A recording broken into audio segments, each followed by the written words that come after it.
Welcome, friends. I'm so glad you're here.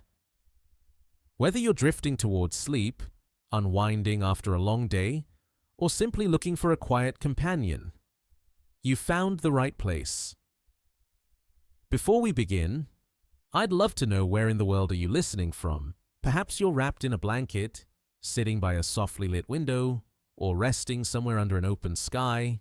Wherever you are, I hope you're warm, comfortable, and ready to wander with me into the ancient stones that rest in landscapes still unmarked by the familiar patterns of human civilization. If you find peace or curiosity in these gentle stories, please consider liking the video, subscribing to the channel, or sharing it with someone who might need a moment of stillness too. And to those who've already joined along, thank you. In the quiet hours before dawn, when mist clings to valleys that have known 10,000 such mornings, there stand stones that carry no memory of their placement.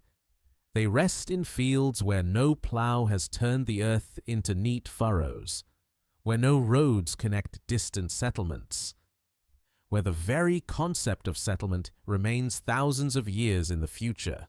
Yet, here they are, worked, shaped, intentionally positioned by hands that left no other lasting trace of their presence in the archaeological record.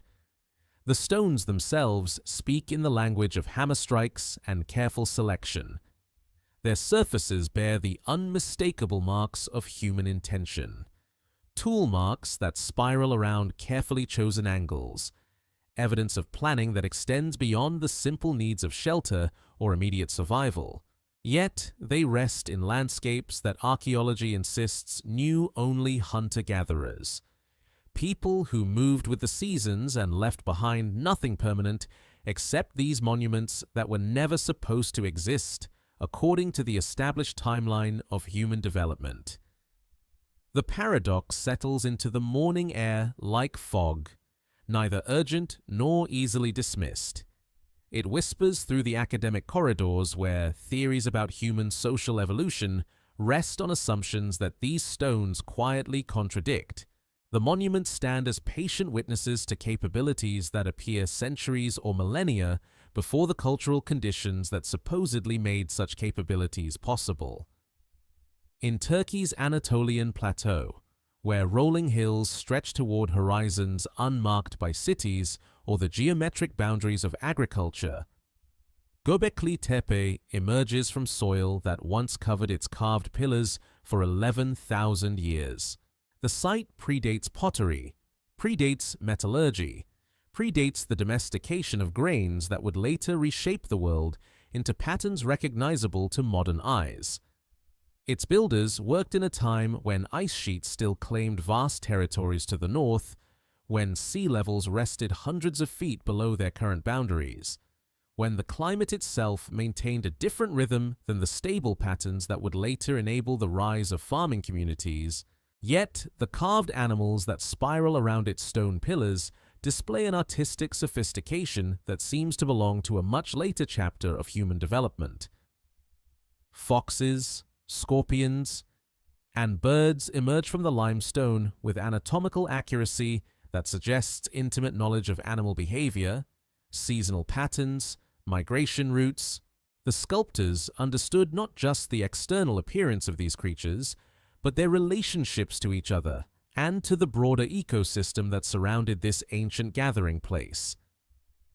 The site's excavation reveals layer upon layer of intentional burial, a process that unfolded across centuries.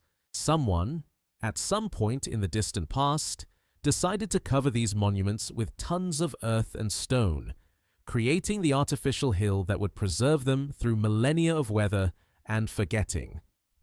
This act of concealment required coordinated effort, spanning generations. The same kind of organization that mainstream archaeology claims these pre-agricultural peoples could not achieve. Only took 11,000 years for modern excavation to rediscover what someone deliberately chose to hide. The burial process itself presents mysteries that resist simple explanation. The stones were covered not hastily, not through natural processes of erosion and accumulation, but with careful layers of smaller rocks and soil that formed a protective shell around the monuments. This suggests that the original builders, or their descendants, possessed long-term thinking about preservation that extends beyond immediate practical concerns. They buried their greatest achievements as though planning for a future rediscovery by people who would understand their significance. Similar mysteries emerge from landscapes across the globe with suspicious regularity, as though knowledge of advanced stoneworking techniques appeared simultaneously in cultures that supposedly had no contact with each other. In the Orkney Islands, where Atlantic winds polish stone into smooth curves, and salt spray carries the constant reminder of the sea's presence. Skara Brae reveals stone furniture and sophisticated drainage systems from a time when Britain remained connected to continental Europe by bridges of land and ice. The settlement's preservation beneath sand dunes protected details that should not have survived the harsh North Atlantic climate-carved spirals that echo patterns found in monuments thousands of miles away. Fitted joints that require no mortar yet have weathered millennia of storms. Evidence of mathematical planning in cultures that supposedly possessed no formal mathematics. The stone beds, shelves, and hearths display an understanding of ergonomics and functionality that suggests long observation of human comfort and domestic efficiency. Even more intriguing are the drainage systems that channel water through carefully calculated slopes, preventing the accumulation of moisture that would make these stone dwellings uninhabitable. The builders understood hydraulic principles that would not be formally recognized in engineering texts for thousands of years. They solved problems of water management with solutions that modern construction still employs, yet they did so without the theoretical framework that contemporary engineering education considers essential for such work. The builders of these early monuments left behind no written records, no pottery shards decorated with explanatory symbols, no tool caches that might illuminate their methods. They appear in the archaeological record as ghosts who moved stones and then vanished, leaving only their most permanent works as evidence of their presence. The silence feels intentional, as though they understood that words and smaller artifacts decay while stone endures, carrying its message across millennia without need for translation or interpretation. This absence of documentation presents archaeologists with a peculiar challenge: without written records. The motivations and methods of these ancient builders must be inferred from the monuments themselves. Yet stone tells only part of the story. It reveals the final result, but not the social processes, the planning discussions, the trial and error learning that must have preceded such sophisticated construction. The monuments stand as finished sentences in an unknown language, their meaning clear in general terms but opaque in specific detail. Even the dating of these structures carries uncertainty that archaeologists acknowledge with careful qualifications. Radiocarbon analysis depends on organic materials, charcoal fragments from ancient fires, bone fragments from meals, plant matter incorporated into construction found in association with the stones. But association proves only proximity, not contemporaneity. The stones themselves, quarried from bedrock that crystallized millions of years before human consciousness evolved, offer no chemical signature that could pinpoint when human hands first shaped their surfaces. The monuments float in time, anchored only by the fragile remains of campfires and food scraps that may or may not relate to their construction. A piece of charcoal found beneath a megalith might date to the structure's construction, or it might represent a later visitor's fire, built centuries after the stones were placed. The distinction carries profound implications for understanding human development, yet the evidence often cannot support definitive conclusions. What emerges from this quiet evidence is a picture of capability existing before the conditions that supposedly made such capability possible, These stone structures represent engineering knowledge appearing before the social complexity that engineering knowledge supposedly requires. They suggest coordination without hierarchical leadership, planning without writing systems, precision without metal tools, astronomical knowledge without formal mathematical notation. The stones rest in their ancient positions like patient teachers, waiting for questions that archaeology has only recently learned to ask. They challenge assumptions about the linear progression of human development, the necessity of certain social conditions for technological achievement, the relationship between complexity and capability.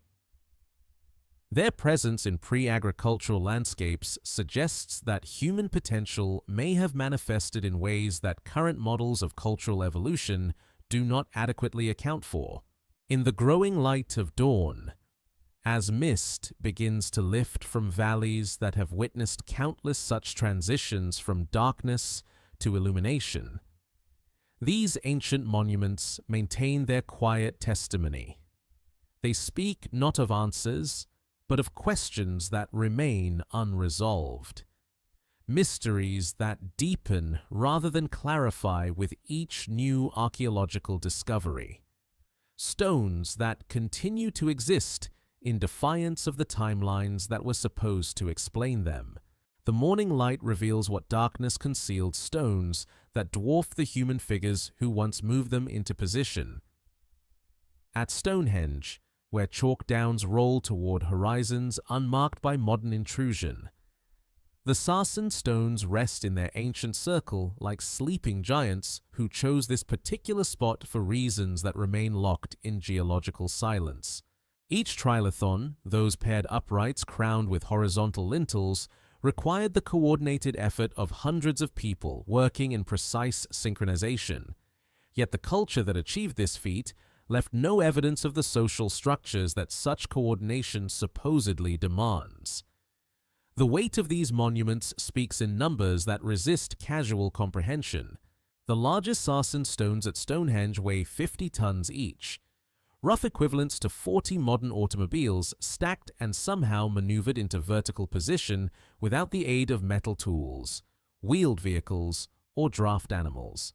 The smaller blue stones, transported from Welsh quarries over 150 miles distant, weigh between 2 and 4 tons apiece, manageable by contemporary standards, impossibly cumbersome for people whose technological toolkit consisted of stone hammers, wooden levers, and rope braided from plant fibers. Yet, the evidence of their transport remains undeniably present in the chemical signatures that link these stones to specific outcrops in the Preseli Mountains of Wales. Geological analysis confirms what the naked eye cannot detect: these particular rocks crystallized in Welsh bedrock and nowhere else, carrying within their mineral structure the unmistakable fingerprint of their distant origin.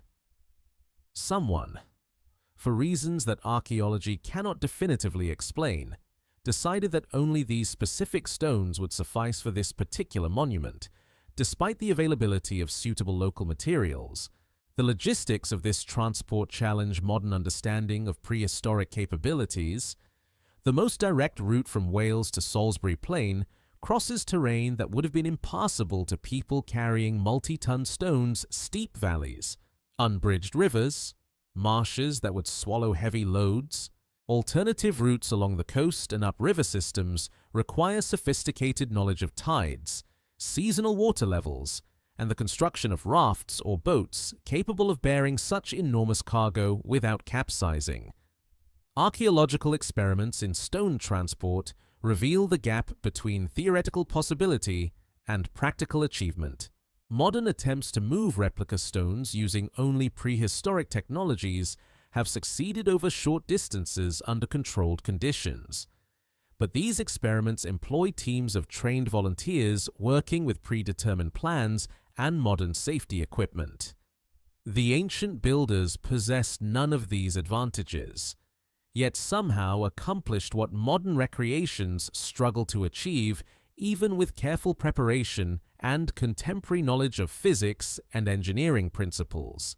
The precision of megalithic construction adds another layer to the mystery.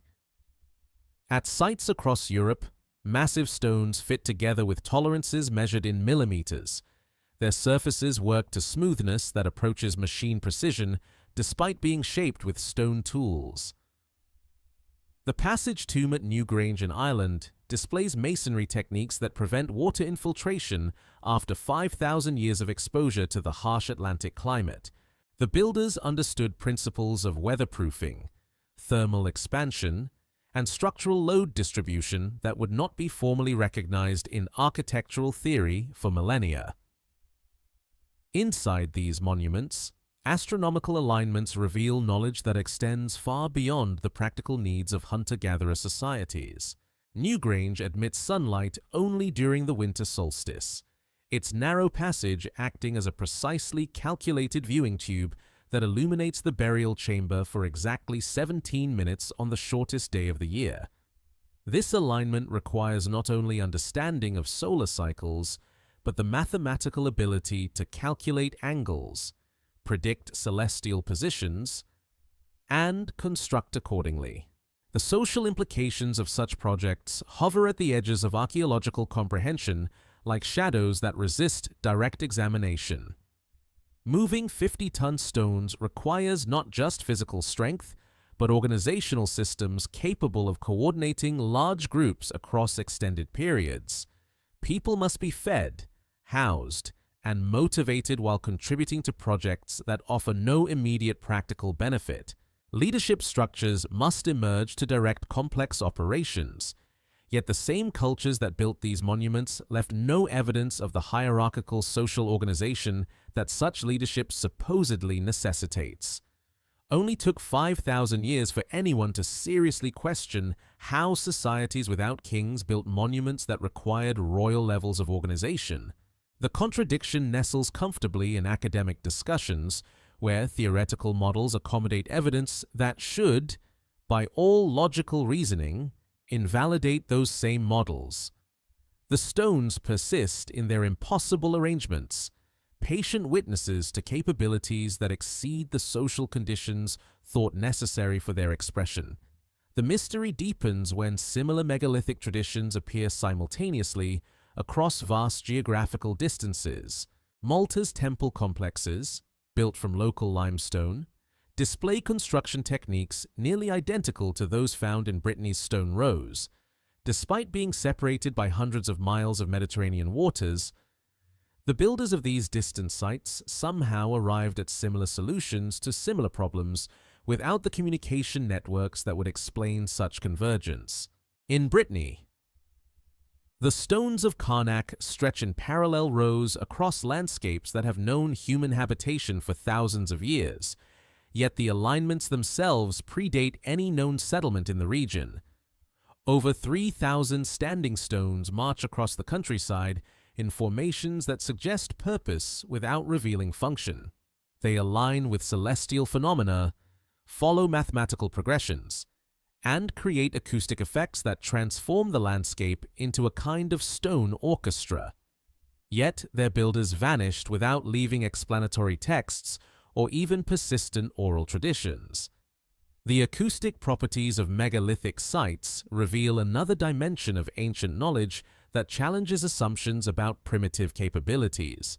Many stone circles and passage tombs demonstrate sophisticated understanding of sound amplification, echo patterns, and resonance frequencies. Voices speaking at specific locations within these monuments can be heard clearly throughout the structure, while sounds originating outside are muffled or excluded entirely. The builders engineered acoustic environments with precision that modern concert halls strive to achieve through computer modeling and extensive testing. At the Hypogeum of Hal Saflieni in Malta, underground chambers carved from solid limestone create resonance effects that amplify certain vocal frequencies while dampening others. The result transforms human speech into something approaching musical tones, suggesting that these spaces were designed for specific types of vocal performance or ceremonial activity. The acoustic engineering required for such effects demands understanding of wave physics that would not be formally recognized until the development of modern acoustics. These monuments emerge from landscapes that supposedly knew only simple hunter-gatherer societies, yet they demonstrate capabilities that suggest complex understanding of engineering, astronomy, acoustics, and mathematics. The stones stand as silent testimony to human potential, expressing itself in forms that current models of cultural development struggle to accommodate. They rest in their ancient positions like questions carved in stone, waiting for archaeological theory to develop frameworks adequate to their implications.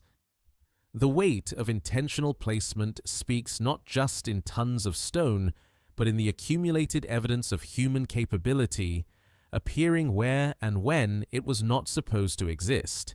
These monuments suggest that the relationship between social complexity and technological achievement may be more fluid, more mysterious than the linear progressions that archaeology has traditionally assumed. The question of transport haunts the quiet valleys where megalithic monuments rest in splendid isolation, their massive stones bearing no trace of the journey that brought them to these precise locations.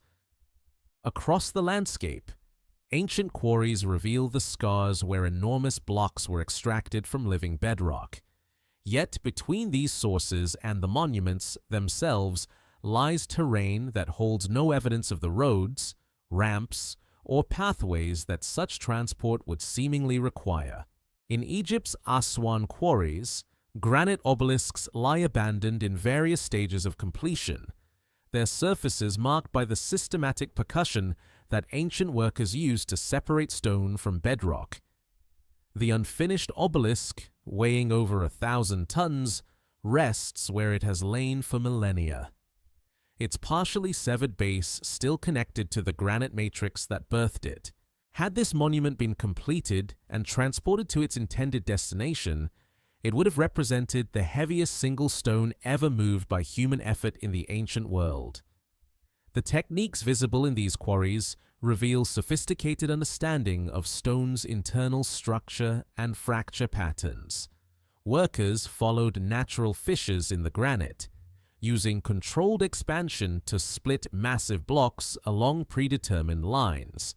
Holes drilled in precise rows show where wooden wedges were inserted and then soaked with water. The expansion of wet wood providing enough pressure to crack granite along desired planes.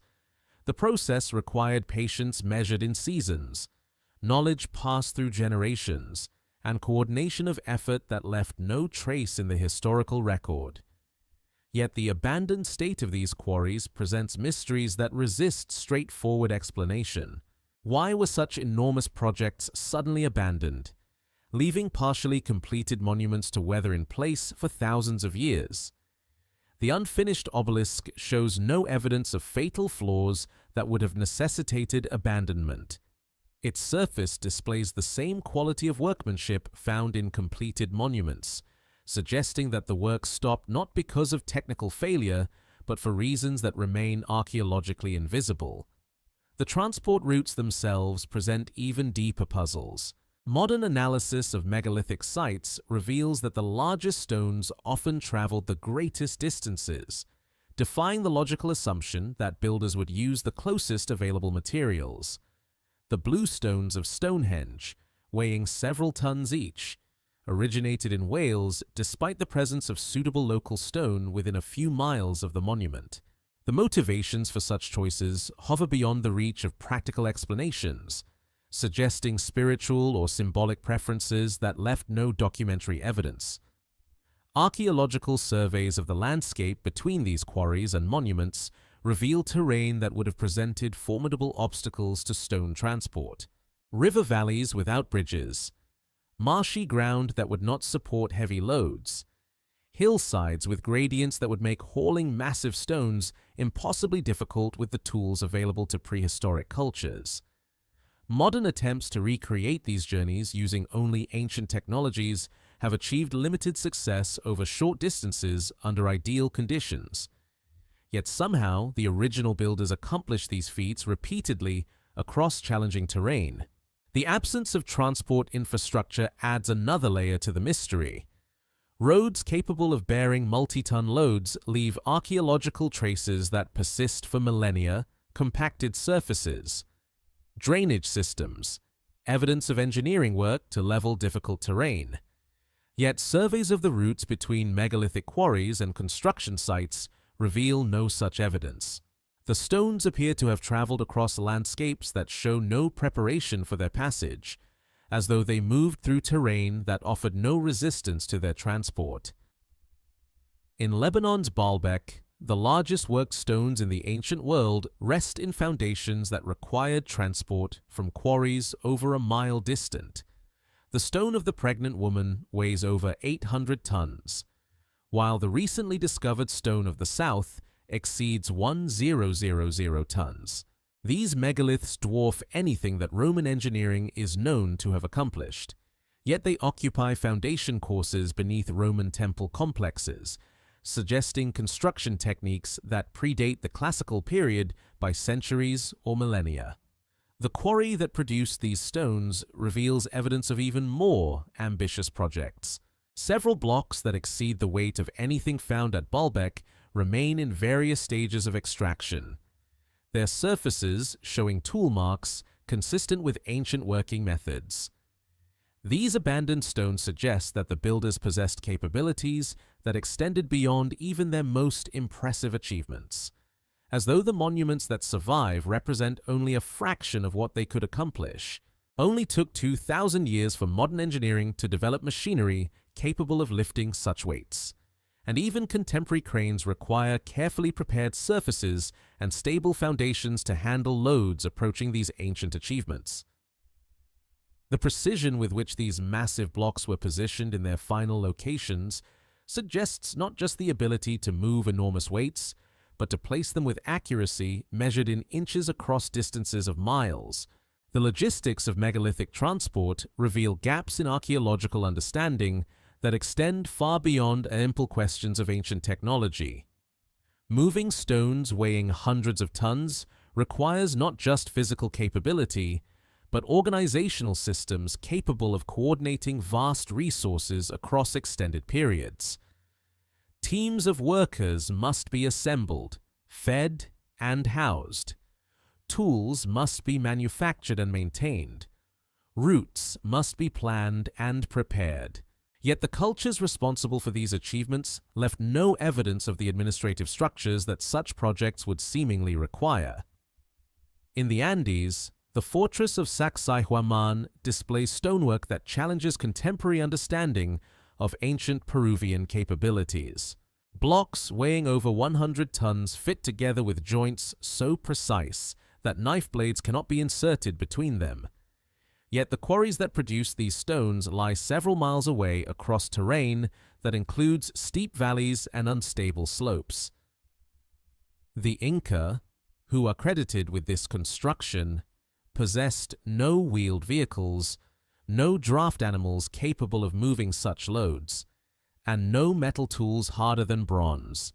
The surfaces of these Andean megaliths reveal another mystery evidence of cutting and shaping techniques that left marks unlike anything produced by known ancient tools. Some stones display what appear to be sawing marks, as though they were cut with tools capable of slicing through solid granite and andesite with the efficiency of modern diamond-tipped equipment. Yet, the same sites that display such sophisticated stone working also contain evidence of much more primitive technologies, creating archaeological contexts that seem internally contradictory. The absence of intermediate technologies presents particular challenges for understanding megalithic achievement. Archaeological sequences typically show gradual development of capabilities, with each innovation building upon previous knowledge and techniques, yet megalithic construction appears in the archaeological record without apparent precedent, displaying sophisticated understanding of engineering principles that leave no evidence of the experimental phases that such mastery would require. Ground-penetrating radar surveys of megalithic sites continue to reveal buried foundations that extend far beyond visible monuments. These hidden structures suggest that the stonework visible above ground represents only a fraction of ancient construction projects, implying capabilities that exceeded even the impressive achievements that have survived to the present day. The buried portions of these sites await excavation that may reveal construction techniques and organizational capabilities that challenge current understanding of prehistoric human societies. The quarries stand empty now, their surfaces weathered by millennia of exposure to wind and rain. Yet the stones they once contained continue to pose questions about human capability, ancient knowledge, and the technologies that leave no trace in the archaeological record except their impossible achievements. The surfaces of ancient megaliths speak in a language of precision that should not exist in the archaeological record of Copper Age societies.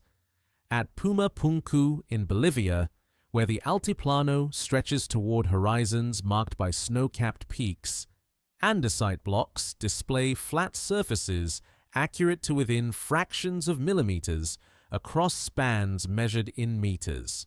The precision approaches tolerances achieved by modern machine tools. Yet these monuments predate the development of iron by centuries, existing in a technological context where the hardest available metal tools consisted of copper and bronze implements incapable of working the volcanic stone from which these blocks were carved. The tool marks preserved on these ancient surfaces tell stories that resist conventional archaeological interpretation. Channels cut through solid granite display the characteristic patterns of systematic material removal, yet the cutting edges that created these marks remain archaeologically invisible. No caches of tools have been discovered that could account for such precise stoneworking. No foundries that could produce implements harder than the stones themselves. No evidence of the technological infrastructure that precision stone cutting would seemingly require. In Egypt's granite quarries, unfinished obelisks reveal working methods that challenge understanding of ancient Egyptian capabilities. The surfaces of these massive monuments display regular percussion marks where workers systematically remove material grain by grain, following predetermined lines with accuracy that rivals modern surveying. Yet, the tools responsible for this work, if they consisted of the copper and bronze implements found in Egyptian archaeological contexts, should have been incapable of effectively working granite, a stone that ranks higher on the hardness scale than the metals supposedly used to shape it. Experimental archaeology has attempted to replicate these ancient stoneworking techniques using tools reconstructed from archaeological evidence. Copper chisels and bronze implements, when applied to granite and similar hard stones, quickly become dulled and deformed, requiring constant resharpening and replacement. The amount of time and tool replacement necessary to complete even small sections of megalithic stonework extends beyond practical possibility, suggesting that either the ancient builders possessed tools not reflected in the archaeological record or employed working methods that remain fundamentally misunderstood. The precision of megalithic joints presents additional challenges to conventional understanding.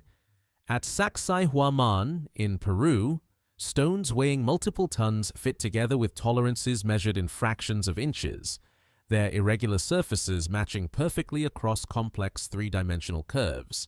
Each block represents a unique shape that could only fit in one specific position. Yet the builders achieved this precision without the measuring instruments, mathematical notation, or metal tools that modern engineering considers essential for such work. The surfaces of these precisely fitted stones reveal working marks that suggest cutting and shaping techniques beyond the capabilities of known ancient tools. Some blocks display what appear to be soaring marks, as though they were sectioned with implements capable of slicing through solid rock with the efficiency of contemporary diamond-tipped equipment. Yet these same sites show no evidence of the advanced metallurgy that would be necessary to produce tools capable of such performance. Only took 5,000 years for human technology to develop cutting tools capable of replicating the precision visible on ancient megalithic surfaces. and even modern equipment requires electrical power, industrial infrastructure, and sophisticated alloy composition to achieve comparable results. The ancient builders accomplished similar precision using technologies that left no trace in the archaeological record except their impossible achievements. The mathematical relationships embedded in megalithic construction reveal knowledge that extends far beyond the practical requirements of stone cutting. The proportions of Egyptian pyramids encode geometric ratios that would not be formally recognized in mathematical theory for millennia. The builders understood relationships between circumference and diameter, diagonal and side length, volume and surface area that suggest familiarity with mathematical principles typically attributed to later civilizations. At the Giza complex, the Great Pyramid's dimensions encode the ratio pi to several decimal places, despite being constructed by a civilization that supposedly possessed no formal mathematical notation for such concepts. The monument's base perimeter, when divided by its height, produces the mathematical constant that describes the relationship between a circle's circumference and radius. This precision suggests not accidental approximation, but intentional design based on mathematical knowledge that exceeds the capabilities typically attributed to pyramid-building cultures. The acoustic properties of precisely cut stone chambers reveal another dimension of ancient knowledge that challenges conventional understanding of prehistoric capabilities. Many megalithic sites demonstrate sophisticated understanding of resonance frequencies, sound amplification, and echo control. The stone chambers achieve these effects through precise dimensional relationships and surface finishes that require mathematical understanding of wave behavior and acoustic engineering principles. Inside the Great Pyramid, the King's Chamber displays acoustic properties that transform human speech into resonant tones, suggesting that the space was designed for specific types of vocal performance or ceremonial activity. The chamber's dimensions create standing wave patterns that amplify certain frequencies while dampening others, effects that can only be achieved through careful calculation of room proportions and surface treatments. Yet, the builders accomplished this acoustic engineering without the theoretical framework that modern acoustics considers necessary for such precise control of sound behavior. The precision extends beyond individual monuments to encompass entire complexes that demonstrate coordinated planning across vast scales. At Giza, the alignment of three major pyramids mirrors the pattern of stars in Orion's belt with accuracy that requires sophisticated astronomical observation and mathematical calculation. The builders possessed not only the stone-cutting techniques necessary to construct these monuments, but the surveying capabilities required to position them according to celestial coordinates. Ground-penetrating radar surveys continue to reveal buried chambers and passages within megalithic sites, suggesting that the precision visible on external surfaces extends throughout these structures' hidden interiors. Many of these spaces remain unexcavated, their exact dimensions and finishing quality unknown. But their presence implies that ancient builders maintained consistent standards of precision even in portions of their work that would never be visible to observers. The mystery deepens when similar levels of precision appear simultaneously at megalithic sites across vast geographical distances. Monuments in Egypt, Peru, and Bolivia display comparable stoneworking techniques despite being separated by oceans and continents. The convergence suggests either direct contact between ancient civilizations or independent development of identical advanced technologies, both possibilities that challenge conventional understanding of prehistoric human capabilities and cultural diffusion. The tool marks preserved on ancient megalithic surfaces continue to resist identification with any implements found in archaeological contexts. The cutting patterns suggest technologies that combine the precision of modern machine tools with capabilities that extend beyond anything in the contemporary engineering toolkit.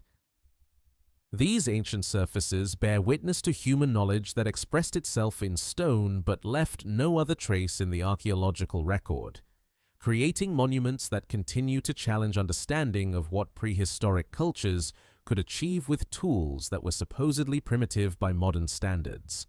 The precision speaks not just in measurements and tolerances, but in the accumulated evidence of capabilities that appeared without apparent precedent and vanished without leaving technological successors.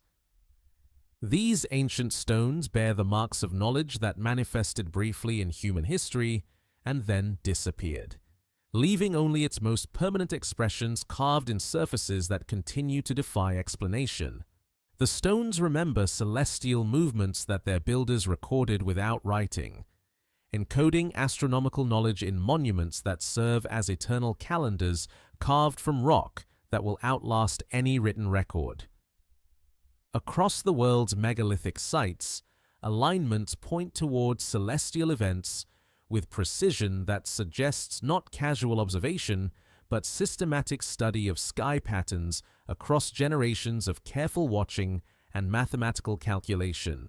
At Newgrange in Ireland, where rolling hills meet horizons unchanged since the monument's construction 5,000 years ago, the winter solstice transforms an ancient passage tomb into a precisely calibrated astronomical instrument.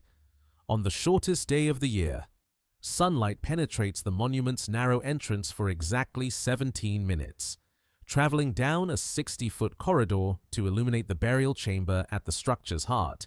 This alignment requires mathematical understanding of solar cycles, seasonal variations, and the geometric relationships between monument orientation and celestial mechanics. The precision of this alignment extends beyond simple directional pointing.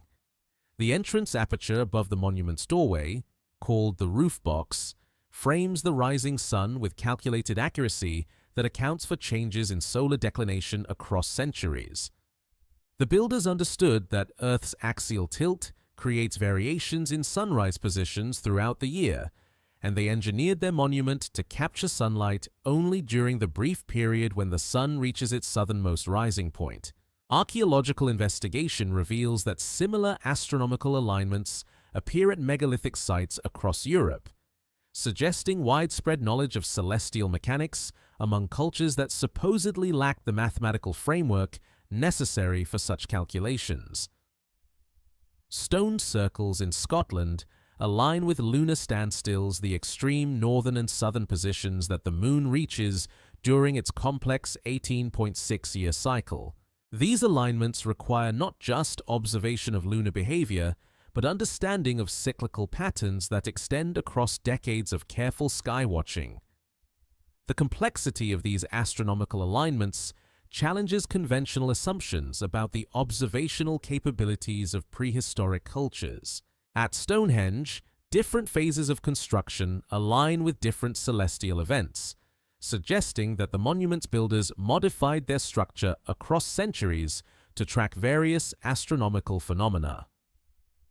The monument serves simultaneously as a solar calendar, a lunar calculator, and a predictor of eclipses, functions that require mathematical sophistication typically attributed to much later civilizations.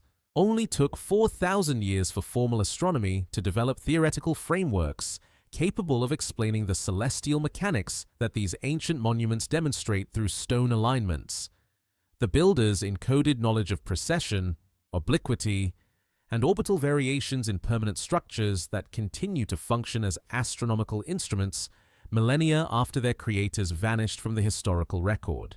The mathematical precision of megalithic astronomy extends to sites separated by vast geographical distances. In Peru's Machu Picchu, the Intihuatana stone casts shadows that track solar movements throughout the year with accuracy that rivals modern sundials. At the equinoxes, the stone casts no shadow at noon, while solstice positions mark the extremes of seasonal variation. The carved angles and placement of this monument require understanding of local latitude, solar declination, and the geometric relationships that govern shadow casting at specific geographical locations.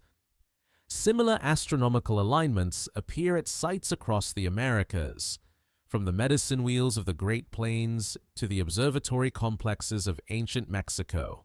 These monuments encode knowledge of stellar positions, planetary movements, and calendar calculations that suggest systematic astronomical observation across multiple cultures and centuries. The convergence implies either widespread diffusion of advanced astronomical knowledge or independent development of similar observational capabilities, both possibilities that challenge conventional understanding of prehistoric scientific achievement.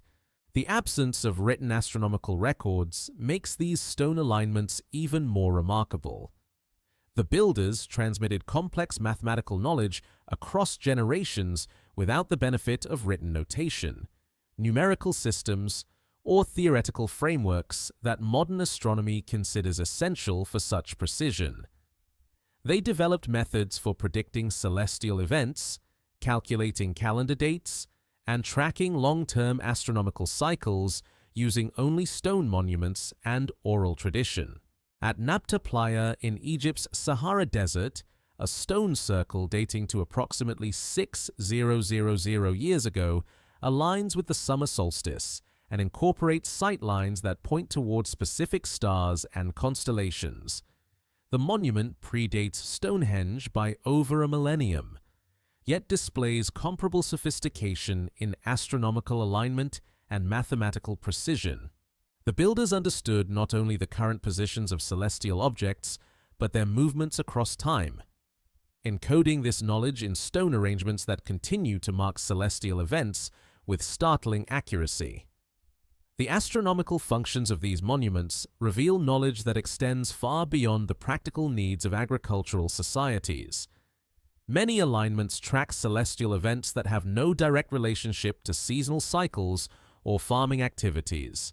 Some monuments align with stellar phenomena that occur only at intervals measured in decades or centuries, suggesting that their builders possessed long-term astronomical knowledge that spanned multiple generations of observation and record-keeping. The megalithic builders demonstrated understanding of astronomical phenomena that would challenge modern amateur astronomers equipped with telescopes and star charts. They tracked the precession of equinoxes, the slow wobble of Earth's axis that causes star positions to shift over periods of thousands of years.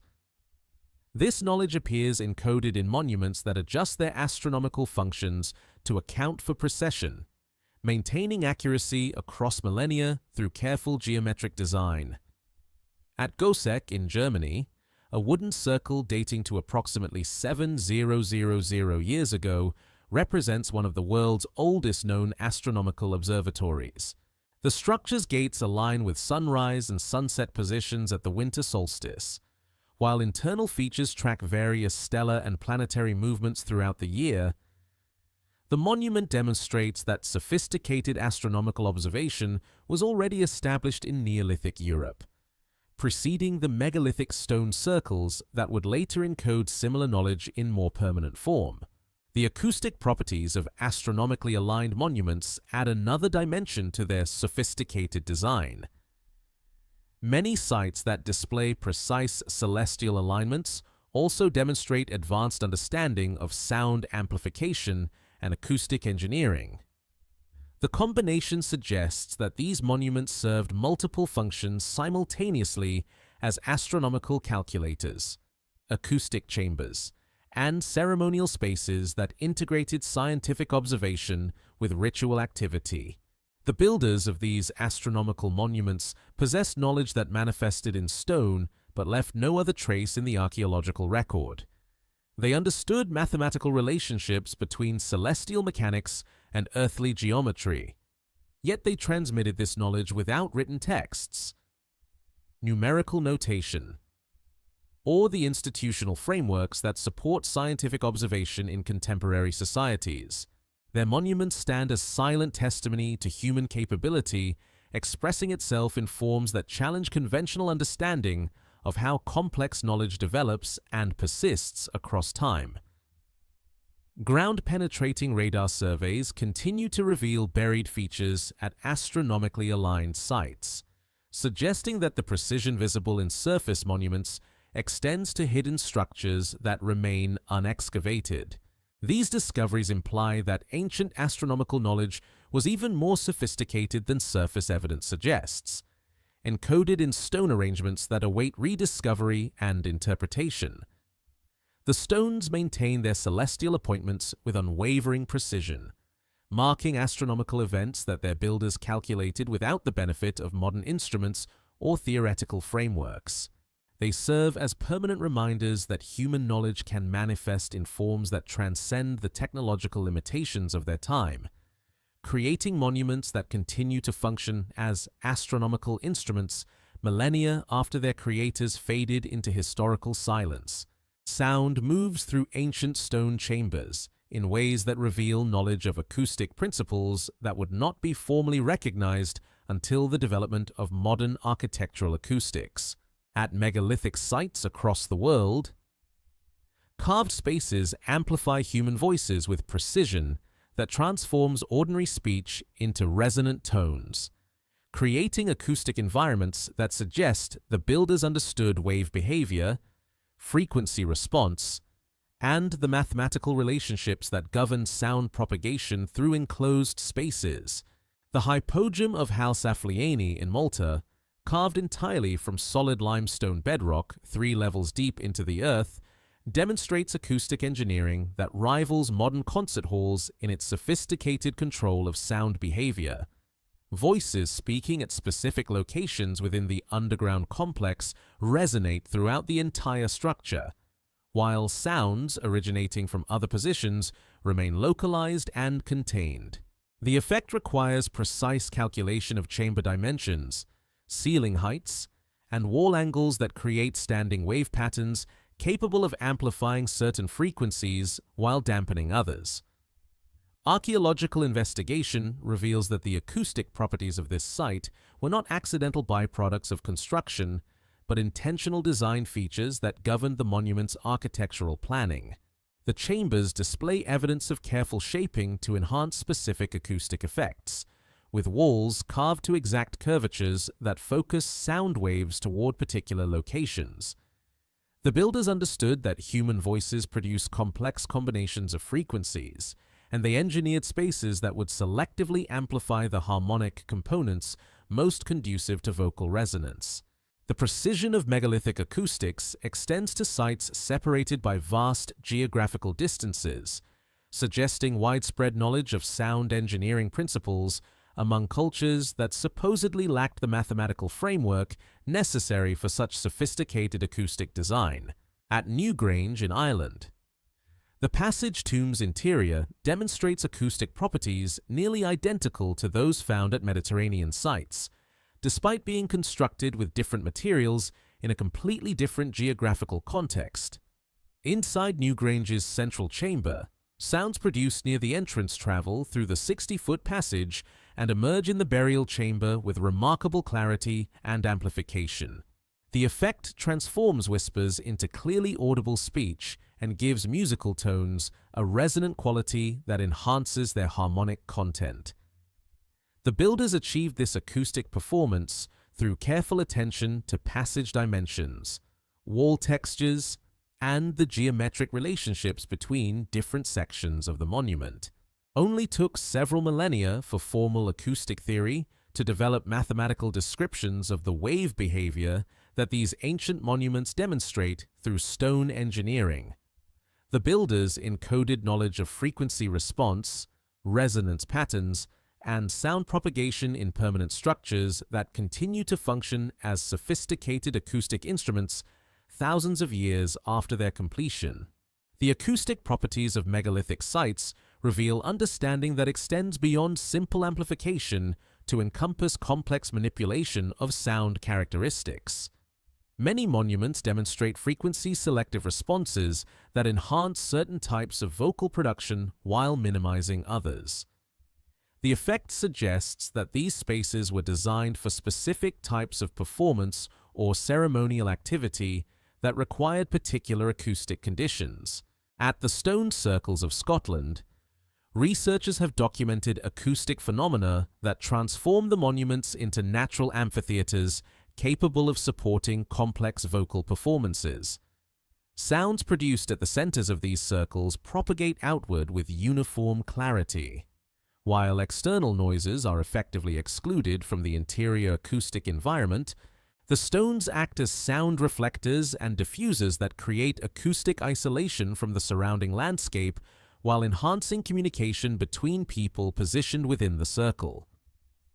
The mathematical precision required for such acoustic engineering challenges conventional understanding of megalithic builders' capabilities. Creating spaces with specific frequency responses requires knowledge of wave mathematics, harmonic relationships, and the physical properties that govern sound behavior in enclosed environments. Yet the same cultures that achieved this acoustic sophistication left no evidence of the theoretical knowledge that such engineering would seemingly require.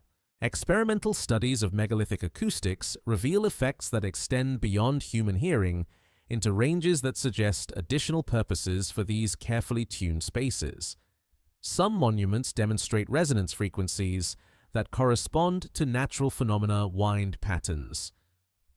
Water movement. Seismic activity creating acoustic connections between human-built structures and the natural environment that surrounds them.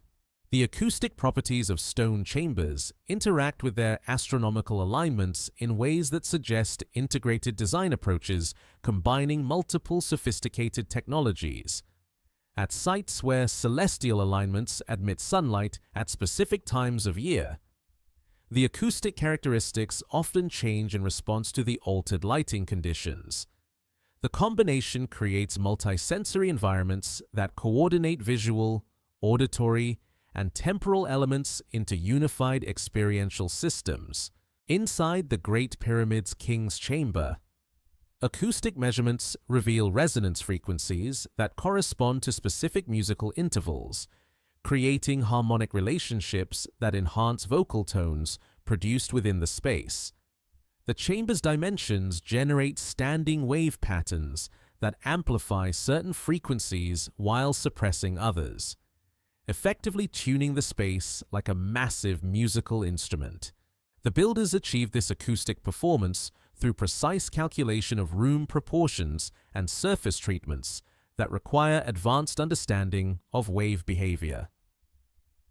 The builders of these acoustic monuments possess knowledge of sound engineering that manifested in stone but left no other trace in the archaeological record.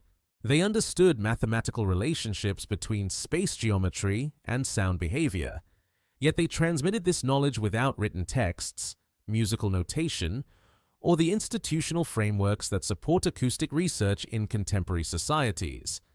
Their monuments stand as permanent demonstrations of human capability, expressing itself in forms that challenge conventional understanding of prehistoric scientific achievement.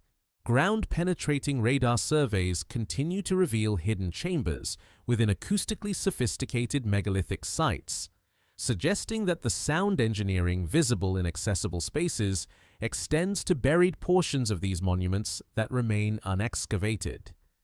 Many of these hidden chambers may possess acoustic properties that exceed anything currently documented at megalithic sites, implying that ancient sound engineering was even more advanced than surface evidence suggests.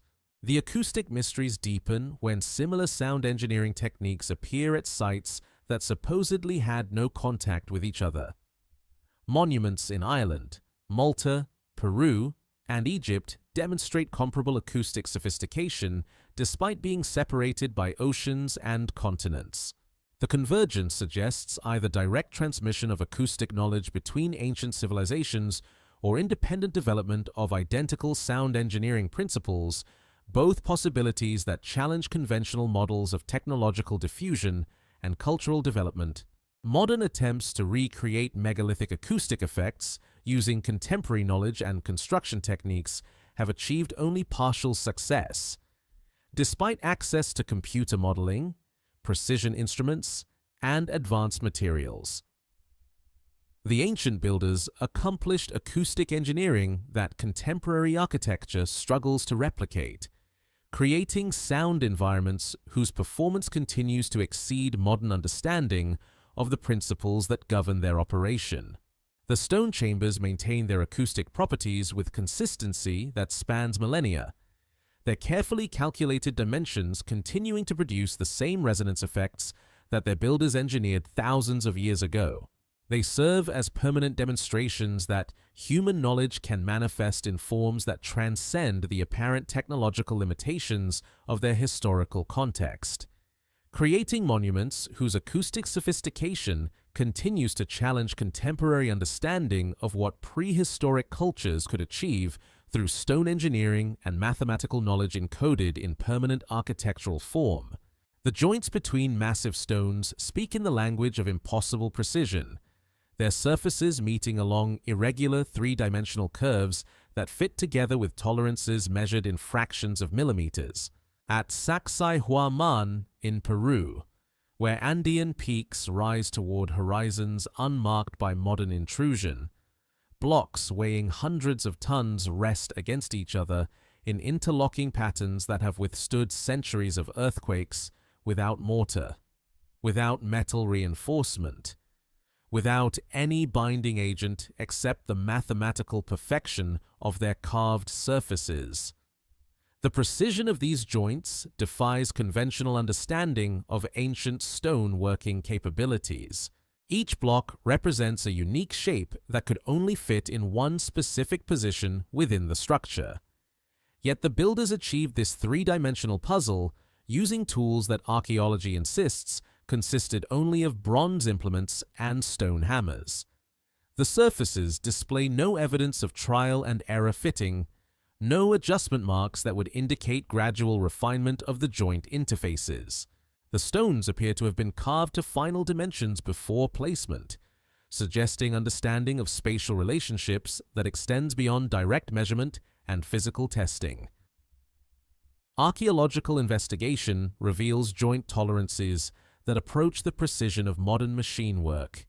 Gaps between stones measure less than the thickness of paper, maintained consistently across irregular surfaces that follow no geometric patterns recognizable to contemporary engineering. The builders shaped each block according to the unique contours of its neighbors, creating interlocking systems where removal of any single element would destabilize the entire structure. The effect requires three-dimensional visualization capabilities and mathematical understanding that challenge conventional assumptions about prehistoric cognitive abilities. The earthquake resistance of mortarless megalithic construction demonstrates engineering knowledge that formal seismology would not recognize for millennia. In regions where tectonic activity regularly destroys modern buildings constructed with steel reinforcement and engineered foundations, ancient stone structures continue to stand with their original joints intact. The builders understood principles of flexible construction, load distribution, and seismic response that enable their monuments to absorb earthquake energy without structural failure. At the temple complex of Ollantaytambo in Peru, megalithic walls display construction techniques that challenge every assumption about ancient building methods. Blocks weighing over 50 tons fit together in complex three-dimensional arrays where each stone surface interfaces with multiple neighbors along curves and angles that defy simple geometric description. The joints follow organic patterns that seem to flow like liquid despite being carved from solid rock, creating structural systems that combine strength with flexibility in ways that contemporary engineering struggles to replicate. Only took modern engineering several centuries to develop theoretical frameworks capable of explaining the seismic performance that these ancient structures demonstrate through their continued existence in earthquake-prone regions. The builders encoded knowledge of structural dynamics, material properties, and seismic response in permanent constructions that continue to outperform contemporary buildings designed with the benefit of computer modeling and advanced material science. The construction sequence of these mortarless megalithic structures presents mysteries that resist archaeological explanation. The builders somehow positioned multi-ton blocks with precision measured in millimeters, yet the same sites show no evidence of the heavy machinery, foundation systems, or structural frameworks that such precision placement would seemingly require. The stones appear to have been lowered into their final positions with accuracy that approaches telepathic precision, guided by methods that left no trace in the archaeological record. The three-dimensional complexity of megalithic joints extends beyond simple structural requirements to encompass aesthetic considerations that suggest artistic sensibilities operating at scales measured in hundreds of tons. Many stone interfaces display curves and contours that serve no structural purpose but create visual effects that enhance the monument's architectural impact. The builders treated massive blocks as sculptural elements, shaping their surfaces to create flowing patterns that transform utilitarian construction into artistic expression. The mathematical relationships embedded in mortarless megalithic construction reveal knowledge that extends far beyond the practical requirements of earthquake-resistant building. The proportions of individual blocks, the ratios between different structural elements, and the geometric relationships that govern joint patterns encode mathematical principles that would not be formally recognized for centuries after these monuments' completion. The builders understood spatial mathematics at levels that exceed the capabilities typically attributed to their cultures. In Bolivia's Pumapunku, andesite blocks display joint precision that challenges contemporary stoneworking capabilities. The surfaces meet along complex three-dimensional curves that maintain consistent gaps measured in fractions of millimeters across spans of several meters. The precision approaches tolerances achieved by modern machine tools. Yet these monuments predate metallurgy advanced enough to produce cutting implements capable of such performance. The builders achieved machine-level precision using technologies that remain archaeologically invisible. The acoustic properties of precisely fitted megalithic joints reveal another dimension of ancient engineering knowledge that challenges conventional understanding of prehistoric capabilities. The tight interfaces between stones create acoustic seals that prevent sound leakage while allowing controlled resonance within structural cavities. Many megalithic sites demonstrate that their builders understood not only the structural properties of mortarless construction, but its acoustic implications, engineering joints that serve simultaneous structural and acoustic functions. The durability of mortarless megalithic construction exceeds that of contemporary building techniques designed with the benefit of advanced materials and engineering theory. Modern structures built with steel reinforcement and engineered concrete typically require maintenance and repair within decades of completion. Yet megalithic monuments constructed without binding agents continue to maintain their structural integrity after millennia of exposure to weather, earthquakes, and other environmental stresses. Ground-penetrating radar surveys reveal that the precision visible in surface megalithic construction extends to buried foundation systems that remain unexcavated. These hidden structural elements suggest that ancient builders maintained consistent standards of joint precision throughout their monuments, even in portions of their work that would never be visible to observers. The implications extend beyond simple structural engineering to encompass organizational capabilities that could coordinate precision construction across entire building projects. The mystery deepens when similar mortarless construction techniques appear at megalithic sites separated by vast geographical distances. Monuments in Peru, Bolivia, Egypt, and Lebanon display comparable joint precision despite being built by cultures that supposedly had no contact with each other. The convergence suggests either direct transmission of advanced construction knowledge between ancient civilizations or independent development of identical engineering solutions, both possibilities that challenge conventional understanding of technological development and cultural diffusion. Modern attempts to recreate mortarless megalithic construction using contemporary tools and techniques have achieved only limited success.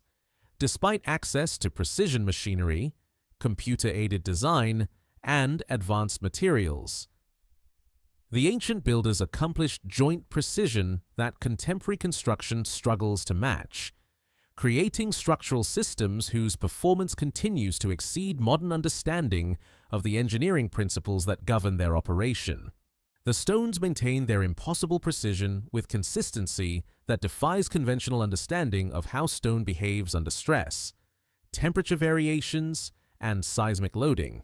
Their joints continue to function as their builders intended, maintaining structural integrity through forces that regularly destroy contemporary buildings, serving as permanent demonstrations that human engineering knowledge can manifest in forms that transcend the apparent technological limitations of their historical context. The silence of radiocarbon dating hangs over megalithic monuments like morning mist, obscuring the temporal boundaries that would anchor these structures in archaeological chronologies. Stone itself carries no carbon signature, no organic residue that could surrender to laboratory analysis and reveal the moment when human hands first shaped its crystalline structure. The monuments exist in a kind of temporal suspension, their construction dates floating in uncertainty despite their undeniable physical presence in landscapes that have witnessed millennia of human occupation. Archaeological dating relies on association rather than direct measurement, linking megaliths to organic materials found in their vicinity, charcoal fragments from ancient fires, bone fragments from ritual deposits, plant matter incorporated into construction fills. Yet, association proves only proximity, not contemporaneity. A piece of charcoal discovered beneath a megalithic foundation might date to the monument's construction, or it might represent the remains of a campfire built centuries later by visitors who sheltered beside an already ancient structure.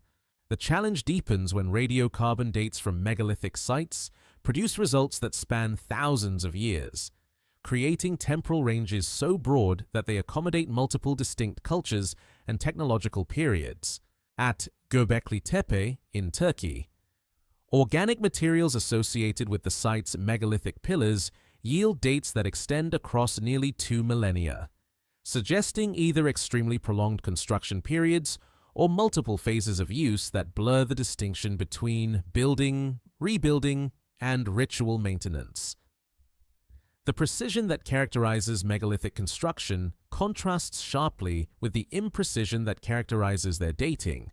Monuments built with mathematical accuracy measured in millimeters exist within chronological frameworks, measured in centuries or millennia.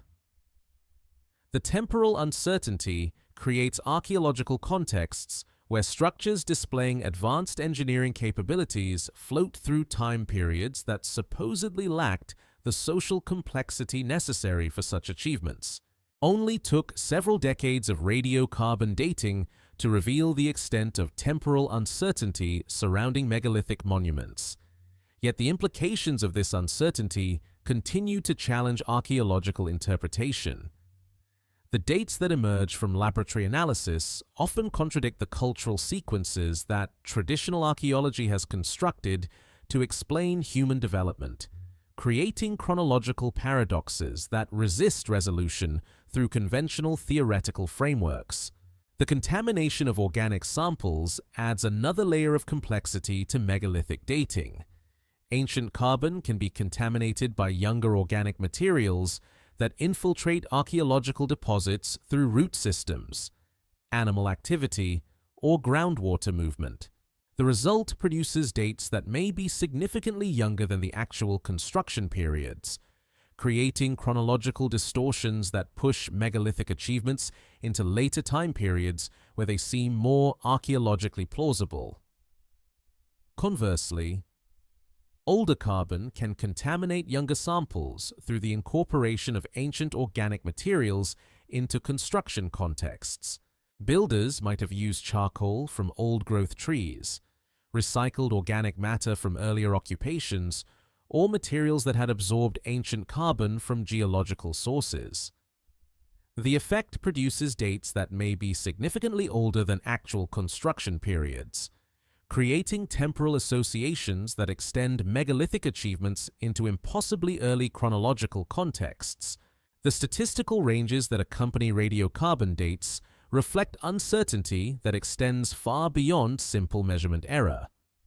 Laboratory analysis produces probability distributions rather than precise dates, with confidence intervals that often span several centuries. When multiple samples from the same site produce different date ranges, the temporal uncertainty compounds, creating chronological frameworks broad enough to accommodate almost any theoretical interpretation. At Stonehenge, decades of radiocarbon analysis have produced a complex chronology that attributes different phases of construction to different time periods spanning over 15 centuries. Yet the monument's astronomical alignments suggest coordinated planning that would require consistent theoretical knowledge across all construction phases. The temporal framework implies either remarkable continuity of astronomical knowledge across centuries of cultural change or fundamental misunderstanding of how these monuments were actually built. The calibration of radiocarbon dates introduces additional uncertainty that reflects changes in atmospheric carbon concentrations across historical periods. The calibration curves used to convert laboratory measurements into calendar years contain irregularities that create temporal plateaus where different actual dates can produce identical radiocarbon measurements. These calibration problems are particularly acute for the time periods when megalithic construction was most active, creating chronological blind spots that obscure precisely when these monuments were built. The absence of organic materials at many megalithic sites eliminates even the possibility of radiocarbon dating, leaving these monuments completely unanchored in archaeological chronology. Pure stone constructions like those at Puma Punku in Bolivia or the precision-cut blocks at Baalbek in Lebanon exist without any organic associations that could provide temporal context. Their construction dates remain completely unknown, existing in archaeological limbo where they could theoretically have been built at any point in human history. Thermoluminescence dating of megalithic ceramics produces results that often contradict radiocarbon chronologies from the same sites, suggesting that different dating methods may be measuring different temporal events rather than construction periods. The ceramics might date to ritual activities that occurred long after construction, maintenance episodes that involved heating of ancient materials, or secondary occupations that had no relationship to original building activities. The stratigraphic contexts of megalithic sites often display evidence of multiple construction phases, demolition events, and reconstruction activities that blur the distinction between original building and later modification. Archaeological excavation reveals layers of activity that span millennia, making it impossible to determine which organic materials relate to primary construction and which reflect subsequent human activity at already ancient sites. Ground-penetrating radar surveys continue to reveal buried features at megalithic sites that suggest construction activities extending far beyond the time ranges indicated by surface radiocarbon dates.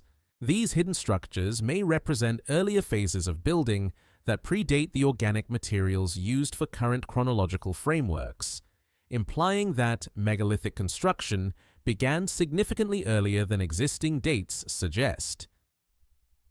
The dating uncertainty extends to entire megalithic cultures rather than individual monuments. The temporal frameworks that define Neolithic periods, Bronze Age transitions, and cultural sequences rely heavily on radiocarbon chronologies that may systematically misdate the phenomena they purport to measure. If megalithic construction occurs significantly earlier or later than current dating suggests, then entire archaeological periods may require redefinition. Modern attempts to improve megalithic dating through new analytical techniques continue to produce results that complicate rather than clarify temporal understanding. Advanced laboratory methods reveal contamination sources, calibration problems, and measurement uncertainties that previous analyses had not detected, suggesting that chronological frameworks built on decades of radiocarbon dating may rest on fundamentally unreliable foundations.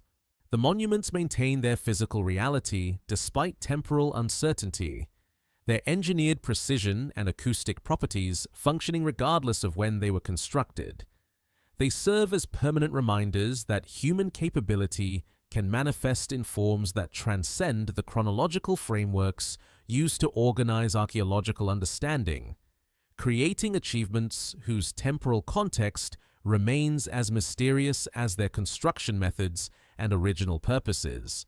The patterns emerge like echoes across vast oceans, architectural techniques appearing simultaneously on continents separated by waters that supposedly formed insurmountable barriers to prehistoric human contact. In the quiet hours before dawn, when mist rises from landscapes that have known countless such mornings, the similarities between distant megalithic sites speak of knowledge that transcended geographical boundaries through means that remain archaeologically invisible. The precision-fitted stonework of Sacsayhuaman in Peru mirrors techniques found at Baalbek in Lebanon, despite being separated by oceans, continents, and cultures that mainstream archaeology insists developed in complete isolation from each other. Both sites display blocks weighing hundreds of tons carved to tolerances measured in millimeters, their surfaces meeting along irregular three-dimensional curves that require identical understanding of spatial mathematics and stoneworking capabilities. The convergence suggests either direct contact between ancient builders or independent development of identical advanced technologies. At Easter Island, where Pacific waters stretch toward horizons unmarked by other landmasses, the Moai statues rest on foundations constructed with the same mortarless megalithic techniques found in the Andes, despite the island's supposed isolation from mainland cultures. The massive stone platforms, called ahu, display precision stonework that matches the quality found at sites thousands of miles distant on the South American continent. The builders of these remote monuments possess knowledge identical to that demonstrated by cultures they supposedly never encountered. The astronomical alignments that characterize megalithic sites display similar convergence across geographical distances that challenge conventional understanding of cultural diffusion. Stoned circles in Scotland align with lunar phenomena using techniques nearly identical to those found at sites in the Americas, despite being separated by an entire ocean and supposedly developing during different historical periods. The builders encoded identical astronomical knowledge in monuments built with similar mathematical precision, suggesting shared understanding of celestial mechanics that transcends cultural boundaries. Only took several centuries of global exploration to reveal the extent of megalithic similarities across supposedly isolated cultures. Yet the implications of these convergences continue to challenge archaeological interpretation. The patterns suggest either advanced maritime capabilities that enabled prehistoric contact between distant continents or parallel development of identical sophisticated technologies, both possibilities that contradict established models of ancient human capabilities and cultural evolution. The acoustic properties of megalithic chambers display identical engineering principles at sites separated by vast geographical distances. Underground complexes in Malta demonstrate sound amplification techniques nearly identical to those found in chambers beneath pyramids in Egypt, despite being built by cultures that archaeology insists had no contact with each other. The builders understood identical principles of acoustic engineering, creating sound environments that function according to the same mathematical relationships regardless of their geographical location. In the Americas, The temple complexes of ancient Mexico display construction techniques that mirror those found in Egyptian pyramid building, including the use of massive blocks fitted with precision that rivals contemporary machine work. The mathematical relationships embedded in these structures encode identical geometric principles, suggesting shared understanding of architectural proportions and engineering capabilities that extends across oceans and continents. The similarity extends beyond construction techniques to encompass symbolic systems that appear at megalithic sites across the globe. Spiral motifs carved into stone surfaces at Newgrange in Ireland match patterns found at sites in the southwestern United States. Despite being separated by an entire continent and ocean, the convergence of symbolic systems suggests either direct cultural contact or independent development of identical artistic and mathematical concepts. The transportation of massive stones over impossible distances appears as a common characteristic of megalithic sites, regardless of their geographical location. Builders in Britain transported blue stones from Wales across terrain that should have been impassable to prehistoric technologies, while constructors in Peru moved blocks weighing hundreds of tons across mountain valleys that present similar logistical challenges. The solutions to these transport problems display identical engineering approaches despite being implemented by cultures that supposedly never communicated. Ground-penetrating radar surveys continue to reveal buried structures at megalithic sites that display identical architectural features across vast geographical distances. Hidden chambers, underground passages, and foundation systems show remarkable consistency in design and construction techniques, suggesting that the similarities visible on surface monuments extend to hidden portions of these sites that remain unexcavated. The precision of megalithic astronomy appears with suspicious consistency at sites separated by oceans and continents.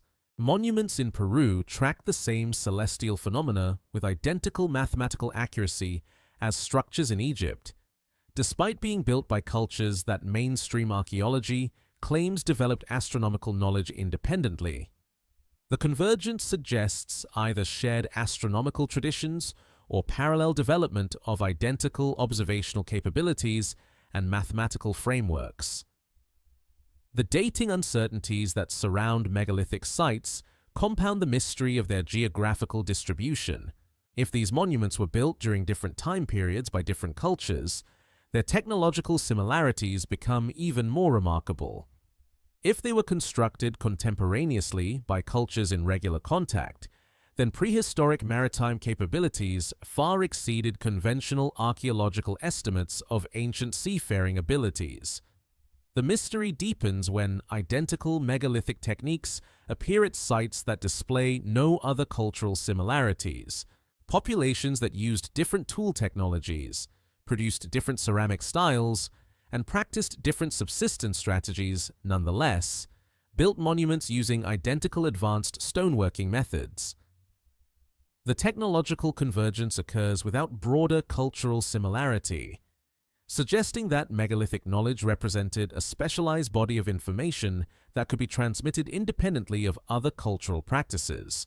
Modern attempts to explain megalithic similarities through cultural diffusion models require prehistoric maritime capabilities that exceed anything documented in the archaeological record of ancient seafaring. The transportation of people, knowledge, and possibly materials across oceanic distances would necessitate navigational abilities, vessel construction techniques, and organizational capabilities that challenge conventional understanding of prehistoric human achievements. The alternative explanation: independent development of identical sophisticated technologies presents equally challenging implications for understanding human cognitive capabilities and technological innovation. The convergence would suggest that human intelligence naturally tends towards specific solutions when confronted with similar engineering challenges, regardless of cultural context or geographical isolation. The patterns persist across continents like whispers of forgotten knowledge, architectural techniques that somehow transcended the barriers that supposedly separated ancient cultures.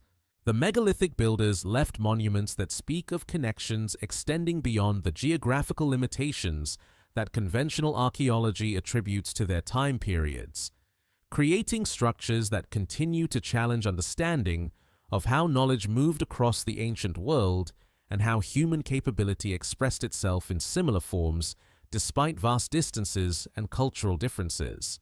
The stones maintain their testimony across oceans and continents, their identical precision and engineering sophistication serving as permanent evidence that human knowledge once manifested in forms that transcended the boundaries traditionally used to organize archaeological understanding of cultural development and technological diffusion. The mathematics sleep within the stones like memories encoded in crystalline structure, geometric relationships that reveal themselves only to observers equipped with the theoretical knowledge necessary to recognize their presence.